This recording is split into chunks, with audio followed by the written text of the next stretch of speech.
আজ বিকালে ভীষণ মেঘ করেছে, কালো অন্ধকার হয়ে এসেছে আকাশটা। তো এখন চলে এসেছি রান্নাঘরে, রান্নাঘরটাকে পরিষ্কার করতে। এই যে দুপুরে রান্না করেছিলাম, তারপরে গ্যাস ওভেনটাকে পরিষ্কার করিনি।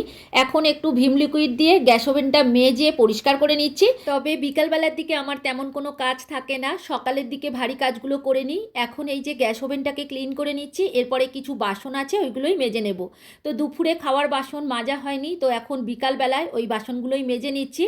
আর এখন বাইরে প্রচণ্ড বৃষ্টি হচ্ছে, এক এক করে আমি বাসনগুলো মেজে গ্যাস ওভেন পরিষ্কার করে রান্নাঘরটাকেও ক্লিন করে নেব। বিকালে একটু ছাদে গিয়ে হাঁটাহাঁটি করি, কিন্তু আজকের হয়তো হবে না, কারণ এই যে বৃষ্টি হচ্ছে বাইরে তো বেরোনো যাচ্ছে না। তো এরপরে রান্নাঘরটা ভাবছি মুছে নেবো। আজকে সকালে রান্নাঘর মোছা হয়নি, তো এই যে বিকালবেলায় এখন রান্নাঘর মুছে নিচ্ছি। তো এরপরে রাতের খাবার করব। আজকের আবার তরকা ভিজিয়েছি, মানে তরকা ডাল, ওই যে সবুজ মুগের ডাল আছে ওটাই ভিজিয়ে দিয়েছি। এদিকে রান্নাঘর মোছা হয়ে গেলে তরকা ডালটা কুকারে সিদ্ধ বসিয়ে দেবো, তারপরে আমি ঘরটা ঝাড় দিয়ে নেবো। আজকে শুধু এই রান্নাঘরটাই মুছবো, আর কোনো ঘর মুছবো না। তো এই যে সমস্ত জিনিসপত্র সরিয়ে আমাকে রান্নাঘরটা মুছতে হয়, কারণ ছোট্ট জায়গা তো একটু অসুবিধা হয়। আর আজকের ভাবছি তালের কাঠ দিয়ে রুটি বানাবো। তো আমার মা কিছুটা তালের কাঠ দিয়েছিল, সেইটা দিয়েই বড়া বানাতে বলেছে। তো আমি বড়া বানাবো না, কিছু রুটি বানাবো।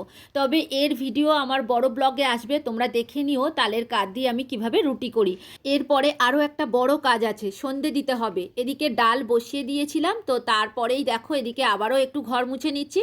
আর তারপরে সন্ধে দিতে যাব, সন্ধে দিয়ে এসেই আমি ওই তরকা ডালটা বানাবো। তবে রুটি কিছুক্ষণ পর বানাবো, এক্ষুনি বানাবো না, কারণ বর্মশাই আসবে তারপরেই রুটি বানাবো। তো এইখানে দেখো আমাদের তরকা ডাল হয়ে গেছে। তবে আজকে ডিম দিইনি, জানো তো, একদম ভুলে গেছি। তো যাই হোক, আজকের মিনি ব্লগটা তোমাদের কেমন লাগলো কমেন্ট করে অবশ্যই জানিও। টাটা।